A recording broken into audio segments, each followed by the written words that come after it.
Some people wait all year for summer. Others feel a quiet sense of relief when it finally ends. While crowds chase sunlight and heat, a different group welcomes the crisp air and shorter days. For them, winter just feels right. This preference is often misunderstood, with many assuming it's a sign of sadness or social withdrawal. But psychology tells a very different story.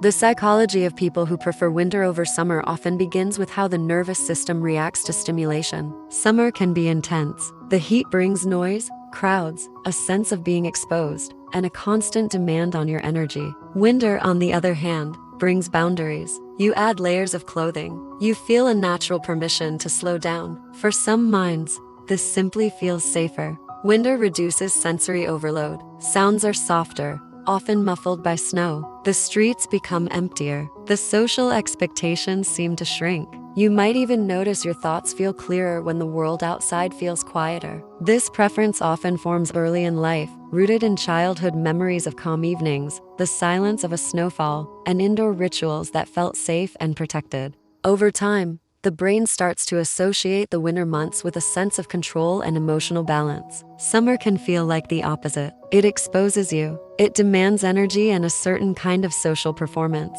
But here's the uncomfortable truth. Preferring winter isn't just about the temperature. It reveals how someone relates to the outside world, how they manage their attention, and how they protect their emotional energy. And there's something even deeper at play, because the same trait that draws a person to winter also shapes their relationships and their very identity. Once you see it, you can't unsee it. And that's where this story truly begins. The tension really starts to build when society treats summer as the default correct season. Think about it. Summer vacations, endless social plans, constant movement. People who prefer winter often feel out of sync with this cultural expectation. They're told to lighten up, get outside, and enjoy it while it lasts. But inside their mind, a different calculation is happening. They feel drained by the constant brightness. They crave the feeling of containment. The psychology of people who prefer winter over summer often points to a higher sensitivity to stimulation. This isn't a weakness. It's a heightened state of awareness. But conflict appears when the world's expectations clash with your internal needs.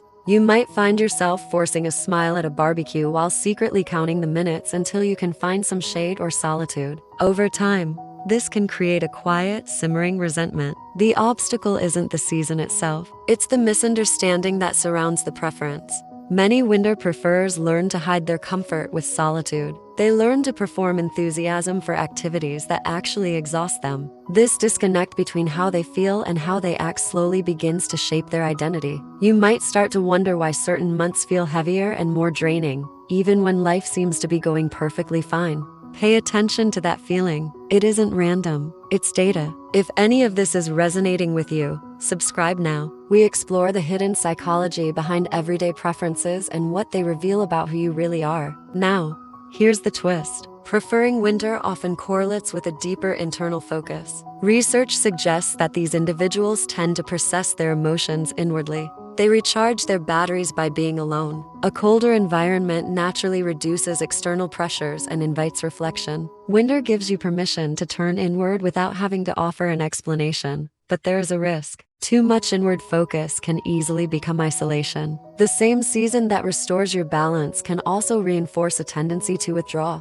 The psychology of people who prefer winter over summer reveals a delicate balance between healthy self-regulation and unhealthy avoidance. Some use the winter months to heal and recharge. Others use them to hide from the world. The peak tension appears when that comfort turns into a full-blown retreat. You might find yourself canceling plans more easily. You might start avoiding any situation that feels too exposed or demanding. Ask yourself this honest question. Does winter help you reconnect with yourself, or does it help you disappear? Your awareness of the answer can change the entire outcome. When used consciously, winter becomes a powerful tool for clarity and self-discovery. But when used unconsciously, it becomes a shield.